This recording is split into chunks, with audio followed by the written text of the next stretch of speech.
Welcome back to the Being Totality podcast. Thank you so much for being here with me, Renee, and our guest for this episode. Today we have Robert Castillo. Robert, tell the listeners who you are and where you're from. Hello there. Hey, listeners. Yeah, my name is Robert Castillo. My friends call me Blob. Bob. And yeah, I was born and raised in Kansas City. I've lived kind of all over the place. And right now I'm living in central Guatemala in a little mountain town, serving here with the Peace Corps. I'm just a few months into a 2 year stint, at least 2 years. Maybe we'll extend. Wow, that's exciting. How are you liking it out there? I love it. This is really quite a beautiful experience. I anticipated as much, and it has been surpassing my expectations. This is a very beautiful experience. We're currently in the midst of my town fair. So there are marimba bands that come, and there's dancing, and there's motocross events, and it's quite a lot of fun. Wow, that does sound exciting. I've never been to Guatemala, but one day I'll make my way over there. Yeah, it's pretty nice, especially the Lake Atitlan.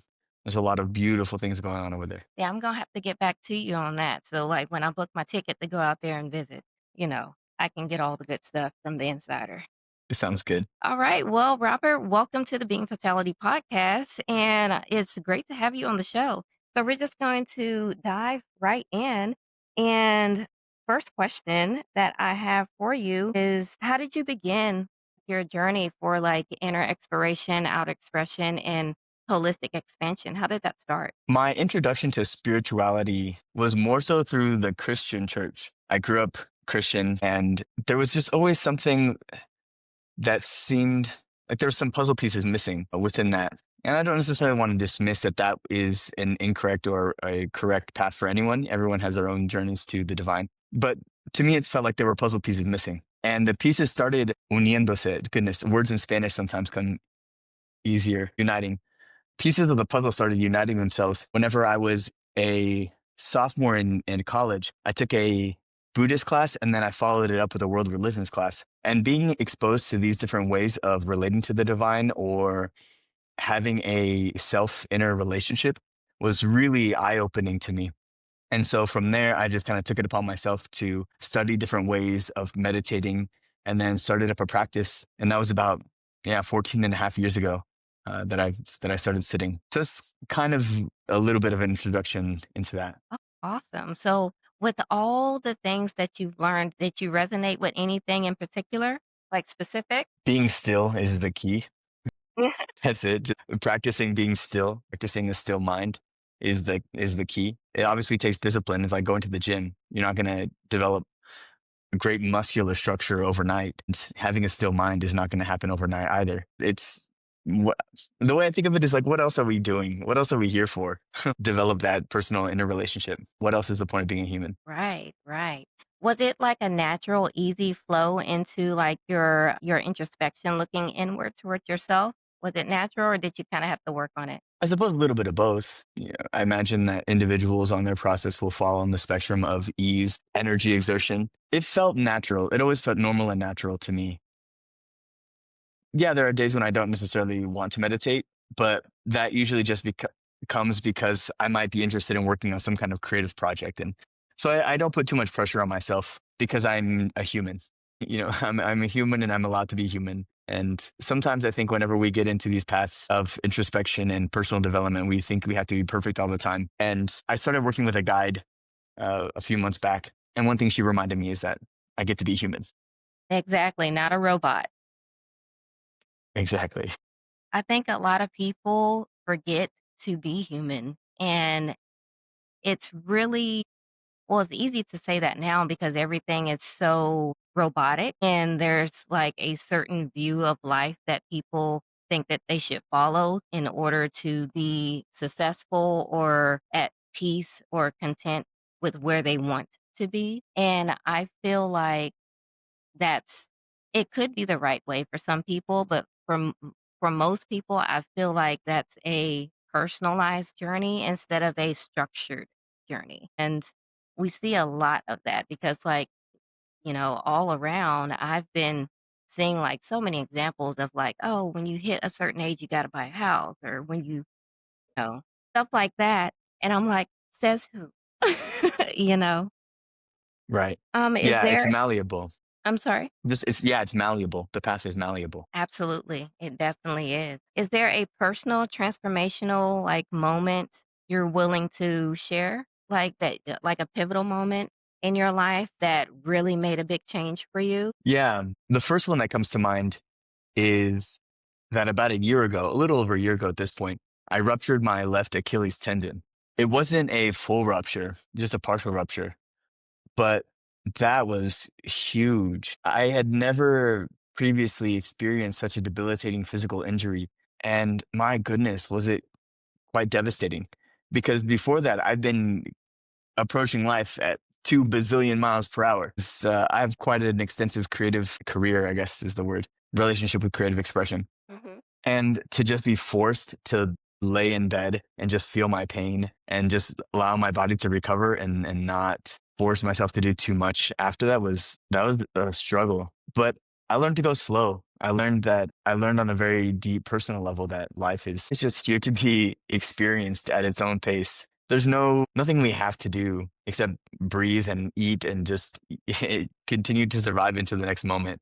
And that experience really helped because I feel I've been gifted so much capacity. This is why one of the main reasons I came to the Peace Corps is because I've received so many blessings, and it just feels right to give back from these blessings. And sometimes I feel like that I have so much because I have so much capacity, I have to develop it to its greatest extent, or express it, or explore it to its greatest extent. And when I ruptured my Achilles, I learned that that pressure I was putting on myself was just not necessary.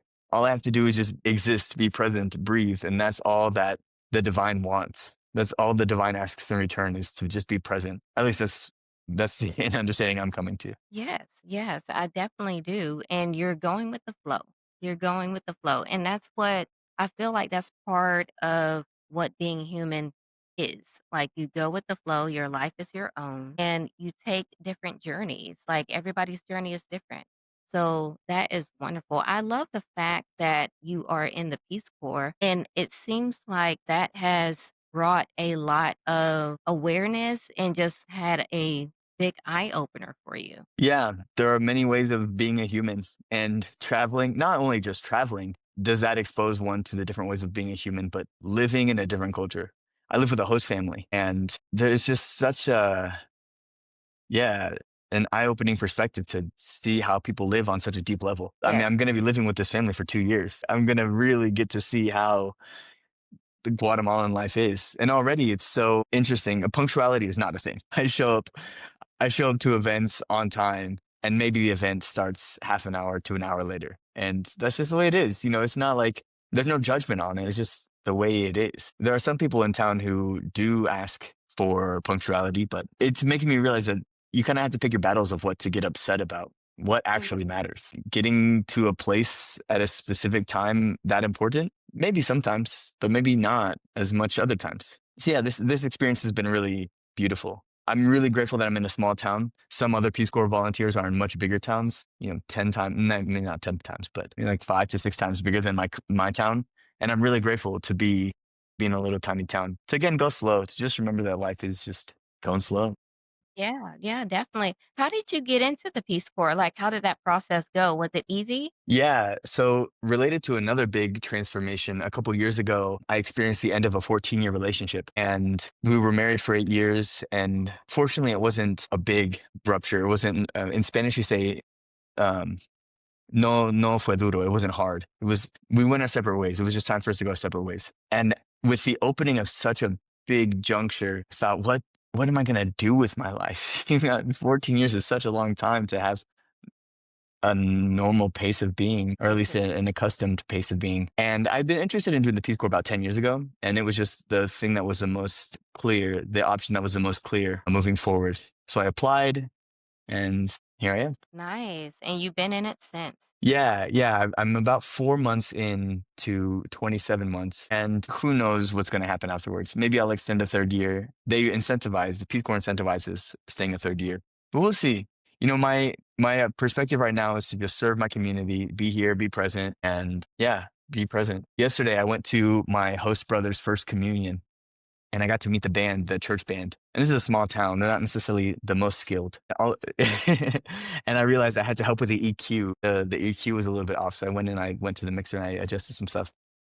Then the woman who was playing guitar and singing, all of a sudden she's like, "Hey, do you play violin?" And I'm like, "Well, yeah, it was my first string instrument." And she's like, "Oh, cool. Maybe you can give me some lessons sometimes." I'm like, "Yeah, I can't charge because I'm here at the Peace Corps. So like, you know, just give me a snack or something." Yeah, I love that. I love that. Now, for me and also for the listeners, like I don't really know too much about the Peace Corps. So tell me a little bit like what they do and like how you guys operate with like events and stuff. Like is it just like events or is it like anything that you guys help with? Yeah, so the Peace Corps has been around since 1961. Kennedy set it up, and there are about 100 countries that they work in.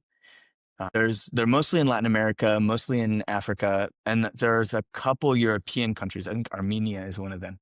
And there are various programs within each country. Here in Guatemala, we have three programs. There's rural extension, which is essentially agriculture, working with farmers. There's maternal and child health, working in the health centers. And my program is called Youth and Development. So basically, I work in a middle school and a high school. And with these youth and development program, it's really beautiful. Essentially, what I'm doing is we assist with the transition from youth to adulthood in a healthy and responsible manner. So I don't really have a set curriculum, but I am a teacher that the students will be seeing pretty much every day. And I'll be teaching life skills, emotion management, emotion identification, goal setting, these sorts of things. And we can each do it through our own particular background. So my particular background is with music and visual art, and then meditation and creative writing. And so I'm just planning on doing these sorts of things. It's just really developing a self-confidence of how to be a human in the world. And it's interesting, thinking that who am I? Who am I to be teaching anyone anything? Who am I, especially from the States, to go to another place and do this? But something that is really quite obviously true is that having grown up in the States, we have access to resources that allow us to be aware of the potential of what it is to be a human. For example, I learned how to work Excel when I was in third grade. I use Excel almost every day to manage my time, my finances, my various things. And so my individual personal success has come from access to these resources. Is there someone here in town who can teach Excel? Maybe, maybe not. These sorts of things. We, having grown up in the States, and we actually did do this. We went to go visit a youth development after school program. And the directors did say, just by very virtue of being from the States, we hold sway, that we are inherently motivating just by being from the States. Set aside any sort of colonial taste or dis-ease that might come from that. It's true. And so just to not eschew that power, but rather to embrace that power, for lack of a better term. I have a lot of influence, and I am excited to continue having a positive influence. For example, I was teaching a class recently, and there were about 30 kids in there. It was the English class on emotion identification, just identifying emotions. And there were two students in the front who were talking, and they were being disruptive, but not because they were distracted. They were just excited. They were really excited about what we were talking about. And so instead of calling them out or making them upset or doing anything that was aggressive, all I said in Spanish, amiguito permiso, which is like little friend, excuse me. And that's all I have to say. Just gently like that, with some force, with a forceful tone or like a strong tone. But that was it. And who knows how much influence that gentle guidance, redirection can have on him in his life. To know that, especially if, as a masculine being, that I could approach something so gently like that. Maybe he'll remember that. Maybe he won't. Maybe someone at the back of the class will remember it. But something I've come to know and recognize over time is that you can never really entirely know the extent of your influence. But, Absolutely. you know, yeah. Absolutely. And sometimes the biggest impacts come from the smallest gestures. Hmm. So the small things matter just as much as the big things. Just being a decent, kind, helpful person, which sadly we are losing in today, like, with everything that's going on currently. But knowing that there's still people out there that choose to be genuinely nice and kind and want to, not feeling like they're forced to, and they just want to because it's who they are. That's really refreshing. So I really feel like the work that you're doing is amazing. Like, that is Well, amazing. thank you. And, I haven't always been positive aligned. I've definitely made mistakes. I've definitely not been aligned with my best self as a human does, but you know, I recognize it and I do my best to be my best now. Absolutely, and that's where the inner exploration comes from, that good old-fashioned introspection work that, stop looking at everybody else and doing all that and turn everything around and evaluate yourself. That's where that comes from, and that's why that's vital, because Mm. if you don't look inward, like, how do you actually know that you're happy or that you enjoy doing something? Is it because society says that, "Oh, this is supposed to be enjoyable," or is it because you feel like it's enjoyable and it's fulfilling to you? Yes, yes. Yes. Yeah, I relate with that really deeply, especially in the process of coming out of that really long relationship. I only knew myself in relationship, in partnership. And afterwards, I was finding myself in relational situations that were not very healthy for me. But I was clinging so much to the idea of being in relationship that I was just succumbing to them. And then when I finally came to my own and realized, okay, I need to just focus on myself, it was this sort of decision making process of what do I like? What do I actually want to do right now? What is in my own best interest? Being able to ask that question and then having the discipline to follow through. Sometimes it doesn't require discipline, but sometimes it does. My being might want to do something, but my heart and intuition wants to do something else. I kind of think of it like painting or any sort of creative processes, a lot of decision making. So if I'm painting and I have to think about how much viscous my paintbrush is, how I mix the colors, the direction I apply the paint on the canvas, and there are all these little tiny decisions that ultimately make up a beautiful painting. I would hope so. And I think that I think of life is the same kind of thing. I think of life as that same kind of process of these little decisions that ultimately amount to the most desirable life I could have. Yes, yes, and life is like that because you create your own story and you're creating your own painting. So Mm, it's very similar. I like the art part better, like, creating the painting. That is awesome. Now, I do want to touch on the life skills that you teach to your youth group. Like, how many students do you usually have, and is it hard, like, teaching them, like, certain skills, or is it coming natural for everything to kind of flow when you mm. speak to the children? Yeah, it is fortunate and a great benefit that I speak Spanish. Nice. That's helpful. It's not yeah, when you come to the Peace Corps, you basically do a language proficiency exam to get in, and then there's 2 months of training, and during that training, you have language classes, and by the end, you have to hit a specific benchmark to be able to let loose. So being able to speak Spanish helps significantly, and aside from that, there is, at the risk of generalizing, something that I have noticed is that there is a relatively limited worldview, a limited world's perspective of, just people who have grown up here in Guatemala. A lot of that is because there's not a lot of access to culture outside. Obviously, smartphones have been changing that. Social media has been changing that. But for example, even for a Guatemalan to go to Mexico, they have to apply for a visa, which isn't always granted. It's just, and then on top of that, funds are not very, people aren't paid very well here. There are these tuk-tuks, which are like these three-wheeled little motor taxis, and a tuk-tuk driver might make $10 a day, and that's just how they live. And I have noticed that this limited, I don't know if limited is the word I want to use. Just maybe a smaller, a less broad perspective of what is available in human existence results in it's some kind of scarcity mindset. It's related to scarcity mindset. It's just a slower, more mindful process of how to present these things. Because I can go to the States and present them maybe 5 times as fast, but that wouldn't penetrate here. It wouldn't actually make an impact. Yeah, Right, it's a bit slower.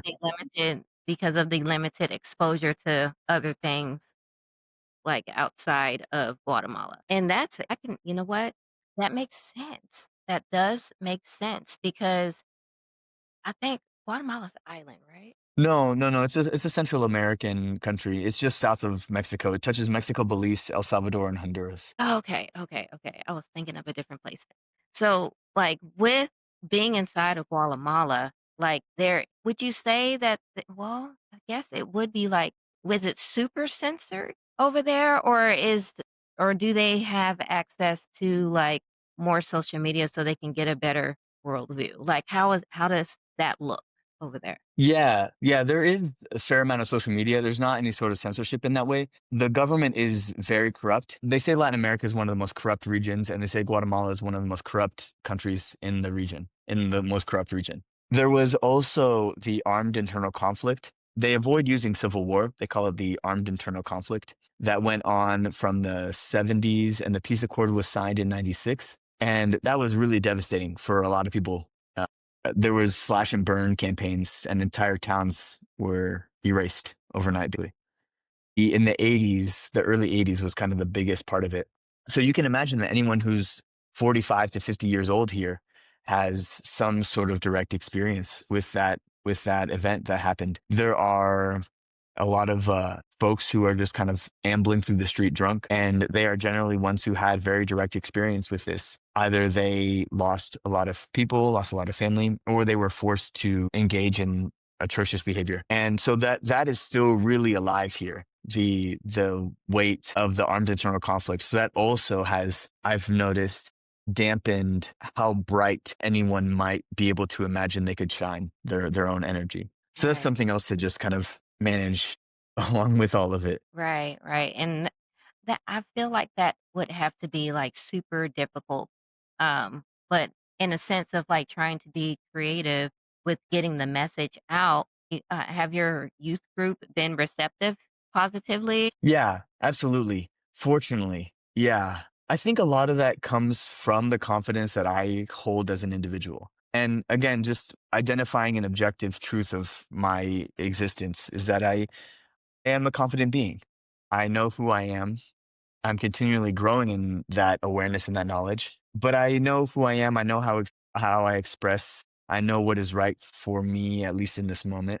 And that comes through a lot. I think more than anything is the greatest impact, that what is the message that is communicated the most is I am an individual who can hold myself with this confident energy, this self-assuredness, which a lot of it comes from meditation. I mean, if anything, my self-assuredness comes from the stillness that I get to experience in meditation. That's wonderful. And you know what? That is very inspiring. That's very inspiring. So I'm glad that you said that. That is amazing because a lot of people find it hard to even put themselves in that type of situation to be able to help in those type of conditions. Because like I would think that that would be kind of scary. Like were you scared like when you first got there? Like was it a culture shock a little bit? The moment I did experience something adjacent to fear, the first day we did our staging in Miami. So I went from Kansas City to Miami and I was there for a night. And I remember when I went up, and then from there, then we came to Guatemala. But I remember when I was going up the elevator to my hotel room, I thought, whoa, am I actually doing this? Is this actually the direction that I'm going? Yeah. And they even reminded us, they said, you don't have to get on the bus at the airport tomorrow. You don't have to. You can, it will save us a lot of trouble if you really don't want to. Just really think about it. And I knew that I wanted to. It was inevitable that fear was going to enter in at some moment. My spiritual path has taken me to the point of service. That's been very clear. In Kansas City, I was hanging out with the Hare Krishnas, and I learned that their Maha mantra, the Hare Krishna, Krishna Krishna, Hare Hare, Hare Rama, Rama Rama, Hare Hare. That translates to Lord, or transliterates. It translates to Lord, energy of the Lord. Please engage me in your service. Beautiful. Yeah, that's what I'm here to do now, is to serve. And I'm excited about it. I really am. I mean, this was just such a beautiful experience to be here, to do this, to have an impact, and then also have time to do still my own creative personal projects. I'm working on a painting right now. I mentioned the lake earlier, Lake Atitlan. I really like dancing. I really enjoy ecstatic dance. And it's maybe like 3.5, 4 hours to get there. But right now I'm working on a DJ set because it's very likely that I'll end up DJing over there. Nice. Are you just having fun throughout the day? You know, you I know. love that. And like, you have time to, like, make an impact, and you still can do what you're wanting to do and get your own work out there and, fulfill yourself with your passions that you have. I love that. Yeah. Yeah, life's pretty great right now. Someone recently asked me, Recently asked me, but this was this was a like another volunteer who works kind of as a mentor for volunteers. They asked, "What questions are you asking yourself right now?" I thought that was a really good question. That's a really good question. And the question I'm asking myself right now is, what what does relationship look like? If I ever enter into a relationship again, what would that look like? And I don't know if I need to be asking myself that question quite yet. I think I still have room to grow and develop. I wonder how much of that question is coming from the familiarity I had with relationship. Uh, yeah. Those are some of the questions that I'm asking myself right now in relation to the experience I'm having. Love that you brought that up because that was my next question. You read my mind. But no, like, that's a good answer to the question because, like, everybody always have room to grow. And if you are in a space where you are still contemplating on certain things within yourself, then the best thing to do is explore that. Like, why is it a contemplation? Like, what's making it 50 Shades of Grey, you know? And explore that and, see what comes out of it. And it's always going to be whatever comes out of it is always going to be the right answer because when you do your introspection work on that in particular thing or that one in particular question, it brings light to what it really is or what you need to confront or what you need to make peace with and all of those things. And ultimately, at the end of that, that's just going to help you be a better you. Hmm. I'll snap to that. That's awesome. Like, I try to tell people that all the time, and some people's just like, "Yeah, whatever." And then some people's like, "You know what? That's a good question." So, like, it's kinda hot and warm when I bring questions like that up.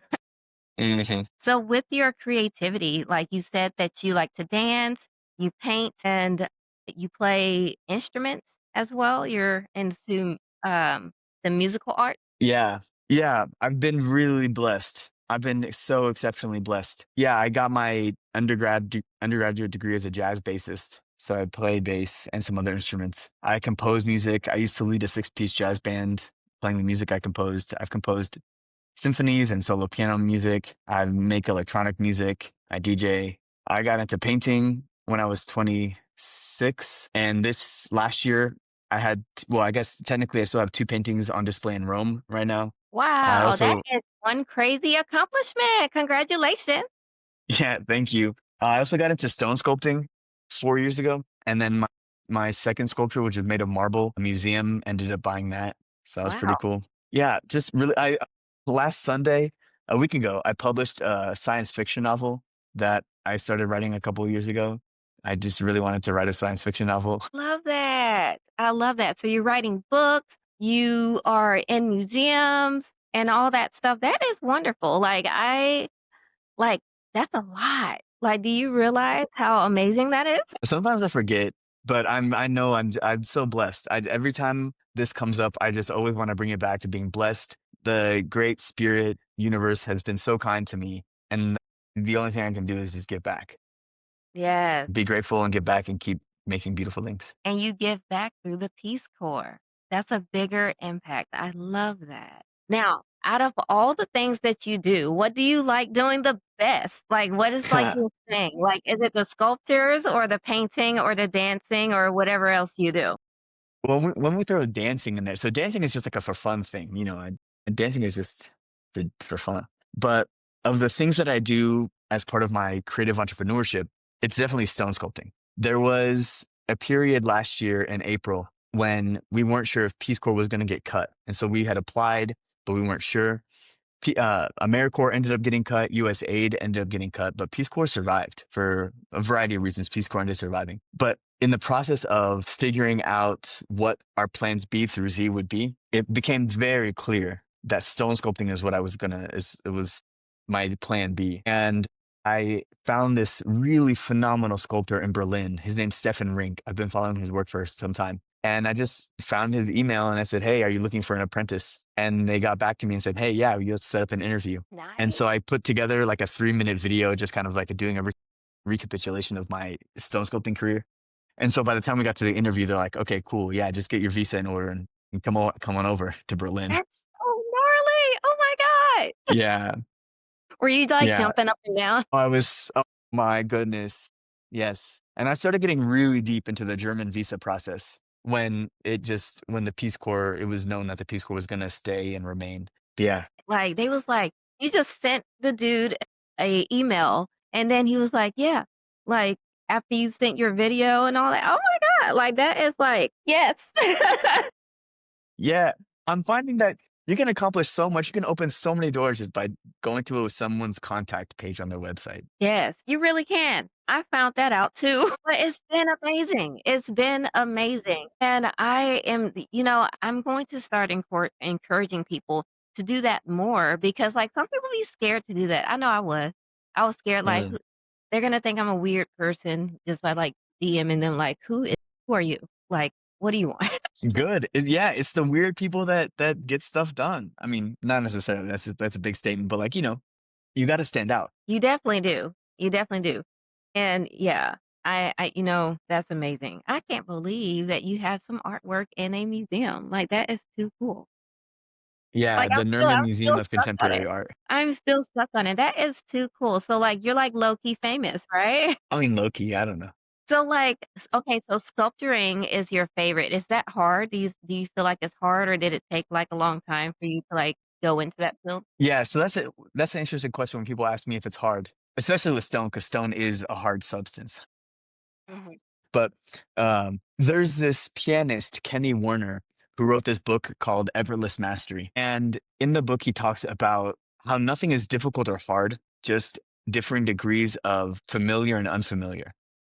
And so just the more you familiarize yourself with something, the quote unquote easier it becomes. And so it's just a matter of doing it. Someone else told me a while ago that talent is just patience, attention to detail, and a desire to create something beautiful. So if you just have those things, patience, attention to detail, and a desire to do something nice, you can do anything you want.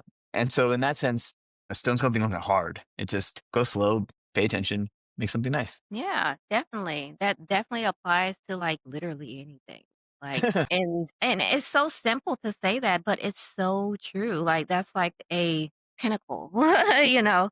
And a lot of people forget it because like it's so simple and it's like duh, but it's not duh. Like some people have to like really push themselves, to do something and yeah. So I would say like the confidence, the creativity, and the willing to take your time, be patient, and stay on that one thing, then you could do anything, literally. Hmm. Hmm. Expression. How would you say that you Hmm. express yourself through your art? Yeah, that's an interesting question because honestly, the first thing that comes to mind when I think about authentic expression through creation comes through music composition. That music composition is really lush because you can harmonize a chord in any sort of specific way. And then you can harmonize it across, like the bassoon can have the third, the flute can have the seventh, the bass and the tubas could share the root in octaves. There's just so many ways that you can do these harmonies and voicings. And whenever I compose music, I do have a very specific voice, a way that my aesthetic taste likes things to be expressed or likes a progression of tension and release, of expectation and release. And I like it. I like my writing, but sometimes there are crunchy moments. Sometimes there are dissonant moments. And that resulted in there was a while when I was sending my compositions as I would record them to the composition instructor I had in college. And he never once had nice thing to say about my composition. Really? Yeah, never once did he have a nice thing to say. Now, I think he had his own, what's the word? He had his own relationship with the lack of being recognized. I think that's the way to say it because he's very talented. His music is very beautiful, but he just never got the recognition that he deserved for his talent.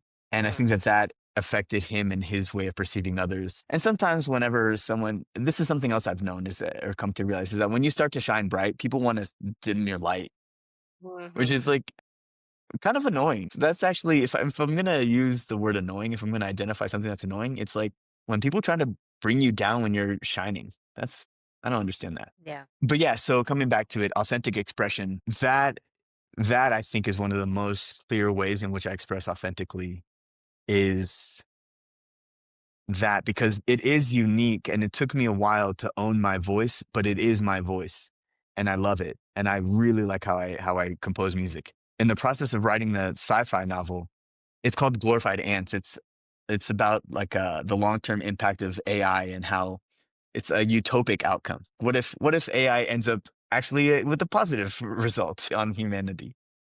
Right. But in the process of writing that, I also was noticing that I had my own specific writing voice that I wasn't, I had, it took me a moment to trust it.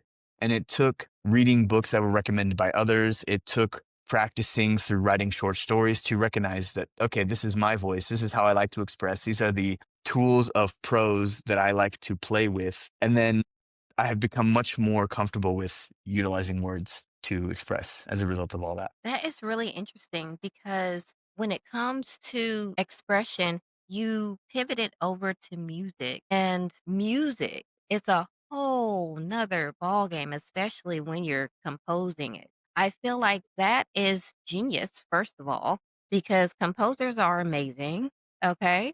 But there's so many things that you can put together, and then you have to decide on it. And like, it's like, what if you're indecisive? Like, what if all of it's great? Like, I feel like it would be so hard, but also so rewarding. It's so rewarding. And I feel like music is definitely a form of expression for a lot of people. Like, look at all the music that we have out here. It's definitely a release. It can be like a comfort zone and, a safe spot being, transmitted out into the world through the beautiful instruments that create the sound. And that's another thing, like, I would love to, like, be in a band one day, but I can't play too many instruments and I cannot sing. So, I can just imagine, like, the complexity when it comes to, like, just creating music. Like, I feel like people have to be somewhat of a genius to put all of that together because there's so many ways you can go. So, that is very interesting because I also see the same thing in sculpturing as well because sculptures can be super, it can have so many different meanings, symbolics, and things of that nature as well. But for you, I would say that the main thing would be music when it comes to that specifically. Would I be correct on that? I would say so. Sculpting is interesting because you are at the whim and mercy of the stone. There's only so much that could be created with it. Being a reductive art, wood sculpting and stone sculpting, yeah, are reductive arts. So what is going to exist exists in a block of stone. You're not going to add things to it. I mean, you can. There are ways to do this, but yeah, composing being an additive art form, it can just blossom into whatever you want. Yeah, stone sculpting, you're just removing with the excess, the stuff that doesn't actually want to be a part of the sculpture. Exactly, exactly. Now, with all of these creativity or these creative projects that you have, which are all amazing, what would you say personally well, I don't know, I feel like you might have already answered it, but I'm going to ask it anyway. So, what do you feel like you spend the most time on when it comes to Mm. just your personal things? Would it still be music? That's an interesting question too, because I do jump around a lot. I do jump around a lot. And having been a creative entrepreneur for so long, I do have to think about how to make money from this because it's what I love doing. And I also kind of have to eat and stuff. I have to live. And so figuring out how to live and do the things that I love does require thinking about money and monetizing it. And this is a really big hurdle that people have in their creative entrepreneur process. Yeah, their process into becoming a creative entrepreneur is thinking how to monetize this creative flow. And fortunately, I've always had part-time jobs so that I haven't had to depend entirely on my creative work so that if I do want to just do something for the sake of my heart's desire, I can. Generally, my part-time work has been fixing cell phones or in technology. I worked for Apple for 4 years doing stuff. And so there is that relationship to it. But with that context in mind of how to live from the fruits of my creative labors, visual art is really kind of the most effective way of doing that. We're visual creatures. And I can show you a painting and you'll have an impression of that painting at once. Then from there, you can go and get that detail. For me to show you a song I wrote requires your attention for sometimes I write stuff that might be 14 minutes. And so, especially in this day and age when attention spans are just dwindling, because of, how many seconds of this video am I going to watch before I scroll away. Mhm. Music is becoming more and more of a ask of a recipient. Whereas if I just show you a painting, you can get an impression of it. And then, I also really like creating, if we're talking about marketing or promotion, I enjoy doing process videos so that an audience member can see how this a piece came to life. So if personally, I really do like visual. I mean, painting is also just really fun. It's so fun to just be in front of the canvas for hours, listening to a podcast, listening to music or an Mhm. audiobook, or just even in silence and just painting, moving paint around. It's cozy. Yes. It's cozy. It's such a cozy experience.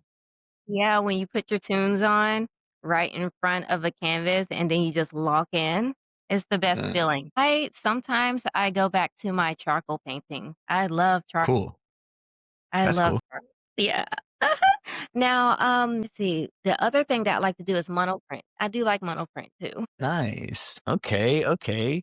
Okay. You got yourself your own little creative practice outlet there. Yeah, just a little bit, just a little bit. But I do enjoy it. I don't do it as much as I do like yoga and me starting this new project and all, but it's still like fun. It's still fun. Like when I think about it and reminisce on it, I'm like, "Oh, you know what? Let me just pull out, my charcoal and, my big old drawing board and all that stuff and see if I still got it." That's cool. What sorts of things do you like to draw? For me, it's like flowers and like fruits, and I try to do some architectural type things like buildings, stuff like that. I just have fun with Nice. it with charcoal. And then I like it, charcoal's messy. So like I don't know, I feel at home when my hands are just like messed up with charcoal. you know. Uh, that's cool. It's kind of weird, but like I feel like it's an art thing. Everybody has their thing. Yeah, of course. Of course. Everyone's got their thing. Now, with all the stuff that you do and the way that you express it out into the world and help people and get your vision out there, is there a message you feel called to voice right now to the listeners? Anyone can do anything they want. Everyone is capable of doing anything. Yeah, we have our own personal gifts and talents, but we can do anything we want if we just dedicate the time and energy and effort into it. I could, if I wanted to, study math and get real deep into it and just apply all the concentration that it needs to and make my way over to NASA or something. I could do that. Anyone can do that. We have limited lives, so we're only going to be able to accomplish so much before our last breath. But we're infinite. We are made in the image of God. We are vast, infinite beings capable of anything. Just do it. Just do whatever you want to do and do it. Because what else is the point? Why live a life where you're doing what you don't want to do? Exactly, exactly. And I feel like the main point is the fact that everyone alive creates their own journey. They create their own life. And that is a beautiful thing. Like you are in full control. So, and you only have one life. And a lot of people think that we got a lot of time. No, we don't. The last couple years have been going fast. Like we're literally in 2026 right now. Hmm. Time is going so fast, and you think that you have time, and you don't really have that much time, so why not just do it? Just do it. You got one life, do it, you know? Yeah. Yeah, maybe reincarnation is real. Maybe it's true. I mean, yogis that I respect, they talk about reincarnation, but also when the Buddha was asked about reincarnation, he's just like, don't think about it, just be present. Mhm, Like this is exactly. this is the life that we have. This is Yeah, it's worth doing what we want to do. Yeah, what else is the point? Yes. And I always think that if we're doing what is so this kind of gets into a little bit of what I've most been working with recently of intuition, just fortifying my intuition. But I definitely feel that the more I follow my intuition, it's like these breadcrumbs just on this path that the universe has me on. And so long as I'm attuned to these very subtle little hints of feeling guiding the days, the universe is going to put me in the best situations that I could possibly be in. Whether that doesn't necessarily mean they aren't uncomfortable, but discomfort generally produces growth. And so listening to intuition and trusting that if I'm listening to my intuition, that I'm going to be on the greatest, highest path that I can be on. Suppose this is true for anyone. If a person is working some kind of some kind of 9 to 5 that does not feed their soul, do something else.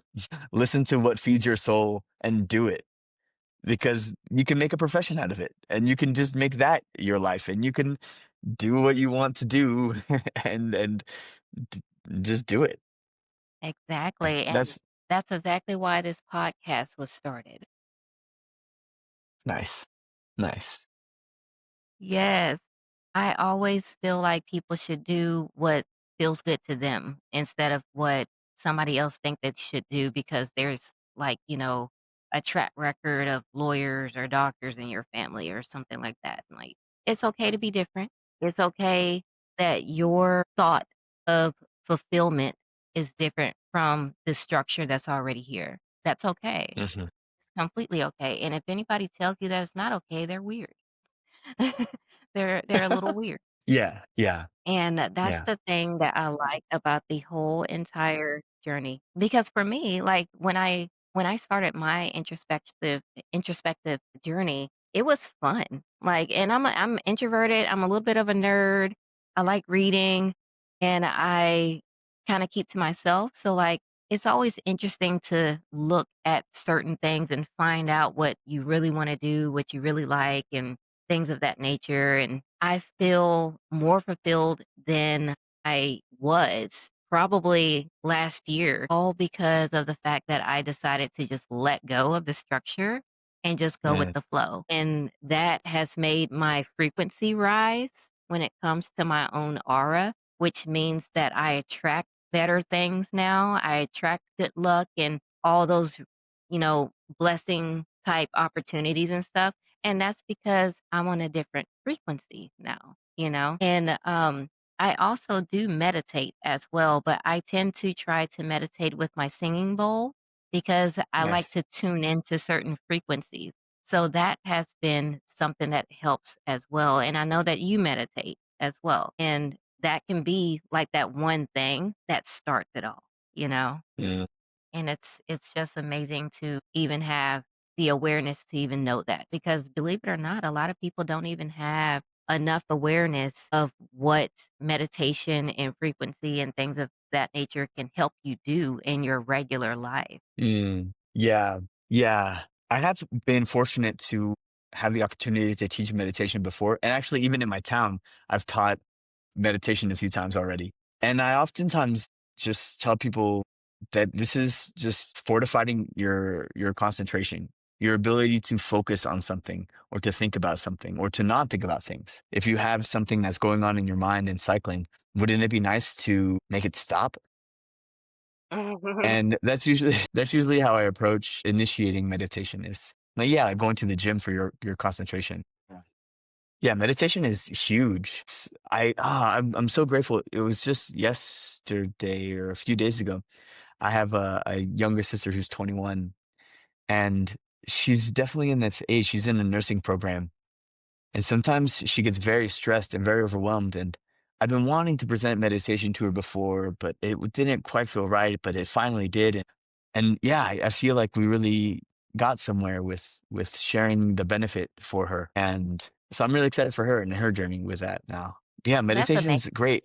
That's amazing. Did she give you any feedback on like her like how the meditation's been helping her with dealing with stress? Yeah, she had done a little bit of her own research on some guided meditations that she had come across, and I listened to them and I meditated along with them, and I was enjoying them, and yeah, she's already finding that 10 minutes will go by really quickly, which is really cool. Sometimes people will have a hard time initiating even with 5 minutes, which is totally cool. Whenever someone is asking me about their initiation into meditation, I say, just develop the habit first. Meditate every day for a month for even just 5 minutes. Set aside 5 minutes, set a timer, be really intentional about it so you have the habit formed. That's like step one. And then I think step two is if you're going to be doing sitting meditation, to just really start to develop the back muscles because boof, those Mhm. yeah, those require those require some development. And then you're gonna start getting into the stillness. But it takes a while. For whatever reason, one of the laws of this universe is that things good things take time and effort. It's just not just going to be handed. If it's nice and good and worthwhile, it's going to require effort, energy investment. Absolutely, absolutely. Without it, you will go nowhere. And, yeah, yeah. With meditation, if you're sitting down, yes, you are absolutely correct. You do need those back muscles because it's a workout, especially like, you know, if you're used to slouching, you gotta get past that part first. Like, you have to straight back, that's super important because it helps the energy move through the body. Like, you Hmm. gotta think of all of those things, and the very, very first part in getting into the habit is vital because most people, like you said, can't sit for 5 minutes, but that's how you know how intense it is. You're basically just trying to quiet your mind. You're controlling your brain, not letting your brain control you. And you're Hmm. just, I like to put it like this, like when you're meditating, your subconscious is always going to be going. It's always going to be moving. So with that, knowing that your subconscious is always going, you're just filtering certain stuff. You're learning how to filter certain thoughts, self-doubt, happiness, sad, anger, all that, all the emotions of a human being, you're just regulating everything, making sure everything flows correctly so that you can be in more control of your mind and your physical body and your mind at the same time. And that is a powerful skill, and you can use it in anything, any argument, debate. Well, I kind of don't want to say politics, but I'm gonna add politics because, that politics is crazy, but, like, it definitely can be used in pretty much anything, and when I was younger, the funny thing is like, I never used to understand how people could stay calm all the time in certain situations, and I'm like, they now that I have the knowledge, I'm like, "They probably meditate. They're regulating right now while this person is yelling in their face." And that's intriguing to me, and that's another reason why I got into meditation after my whole yoga journey, because it was something different, and it also is a tool that you can use with anything in the world, with anybody, using any language. So, that's absolutely fantastic. Hmm. All right, Robert, so we are going to wrap up this episode. Tell the listeners, where they can find you on social media and all that good stuff. Yeah, on social media, my handle is blob_castle. Blob has been a nickname since I was 19, and then my last name is the Spanish word for castle, so blob_castle. My website is www.robertcastillo.art. That's CASTILLO.ART. Yeah, reach out. I love when people reach out asking questions. I'm pretty much available to be in communication, to give comments, thoughts. Yeah, I like when people reach out randomly. Cool things happen. The cool things happen when you find someone's contact page. Exactly, exactly. That's why this cool thing happened because that my gosh, I was so nervous. I was so nervous. I was like, "Oh my gosh, like, all these people, like, am I gonna even get a response back?" Like, I don't know. I shouldn't have been nervous, but I was. Right. Yeah. You just posted it on Threads. I use Threads so infrequently, but I hopped on Threads for just a moment and that algorithm fed that to me. And I reached out and here we are. I'm so lucky that it sent it to you because this has been a fantastic conversation. Definitely gonna have to have you on again because you do so much stuff and you are part of a bigger plan, of a bigger vision, and that is amazing. And you're having fun doing it, and you also still have time to do things that you want to do, and all of it is in line with what you feel, that you wanna do and fulfilled with, and I think that is beautiful, and keep it up because that's amazing, and you are inspiring a lot of people, so I really appreciate you being on the show. That's exactly what this podcast is about, people like you coming on here, sharing your journey, letting other people know that it's feasible. It sounds crazy if you just throw it out there, but hey, we got people on here that's actually doing stuff like that, like going to different countries and all that stuff, and like, that's amazing. Yeah. Very blessed life.